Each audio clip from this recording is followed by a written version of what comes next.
الحمد لله الذي وحده والصلاة والسلام على من لا نبي بعده أما بعد فأعوذ بالله من الشيطان الرجيم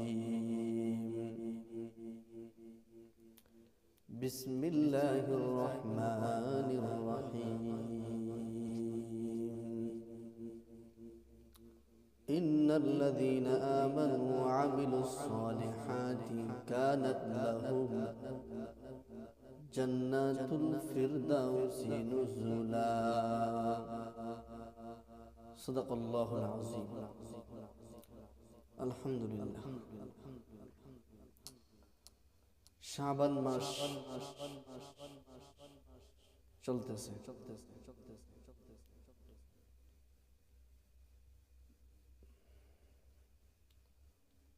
শাবান মাসে অনেক ফজিলতের আলোচনা করতে গিয়ে এক নম্বর আলোচনা করনে ওয়ালার ঈমান মজবুত হতে হবে, শ্রবণ করনে ওয়ালার ঈমান মজবুত হতে হবে। আমি নামাজ পড়ি, রোজা রাখি, যদি আমার ঈমান মজবুত না হয় এই আমল করার দ্বারা আমার বিন্দু পরিমাণ ফায়দা হবে। এই হোক মুহতারাম হাজিরিন, আমি আপনাদের সম্মুখে পবিত্র কালামুল্লাহ শরীফ থেকে ছোট্ট একখানা আয়াত কারিমা পাঠ করেছি। আল্লাহ রব্বে করিম বলে, ইন্নাল্লাযীনা আমানু ওয়া আমিলুস সালিহাত, নিশ্চয়ই যারা ঈমান এনেছে। আল্লাহ কি বলে? নিশ্চয়ই যারা ঈমান এনেছে, ওয়া আমিলুস সালিহাত, আগে ঈমান এনেছে তারপরে আমলে সালেহ করেছে, মানে ভালো কাজ করেছে, নেক আমল করেছে। এক নাম্বার বললেন ঈমান, মানে ঈমান থাকতে হবে, ঈমান থাকার পরে নেক আমল করতে হবে। ঈমান নাই, নেক আমল নাই। ঈমান ঠিক তো দুনিয়ার সব ঠিক। নিশ্চয়ই যারা ঈমান এনেছে, আমল সালেহ করেছে, কানাত লাহুম, তাদের জন্য রয়েছে জান্নাতুল ফিরদাউসি নুজুলা, তাদের জন্য রয়েছে মেহমান খানা স্বরূপ জান্নাত, তাদের জন্য জান্নাত, মেহমানদারির ব্যবস্থা রয়েছে।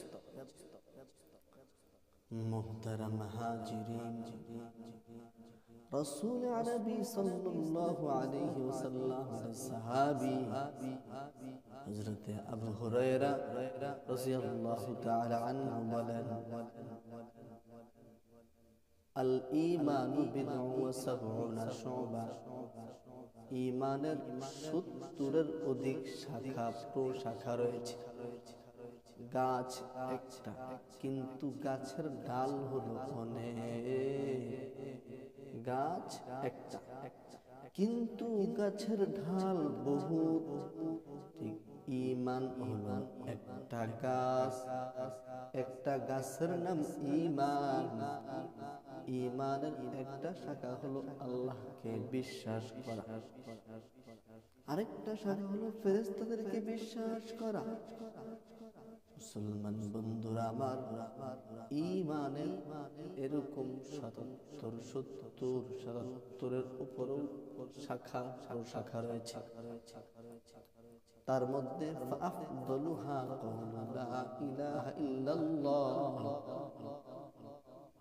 এই ৭০-৭৭টা শাখার মধ্যে উত্তম শাখা হলো লা ইলাহা ইল্লাল্লাহ, শ্রেষ্ঠ শাখা হলো লা ইলাহা ইল্লাল্লাহ। আদনাহা ইমাতাতুল আযা আনিত তরিক। আর এই ৭০-৭৭টা শাখা প্রশাখার মধ্যে সবচাইতে নিম্নমানের শাখা হলো রাস্তা থেকে কষ্টদায়ক বস্তু সরিয়ে দেওয়া। এটা মুমিনের কাছে। এবারে শুনবো কথা। আল হায়াউ শু'বাতুন মিনাল ঈমান। লজ্জাও ঈমানের বড় একটা অংশ। আজকে মুসলমান লজ্জা না থাকার কারণে মুসলমান মা বাবাকে গালি দেয়, আছে না নাই? আজ লজ্জা না থাকার কারণে মুসলমান বাবা মা অবাধ্য হয়। আজ লজ্জা না থাকার কারণে মসজিদে আজান হয়, মুসলমান মসজিদে আসে না, নামাজ পড়ে না। ঠিক কি? আজ লজ্জা না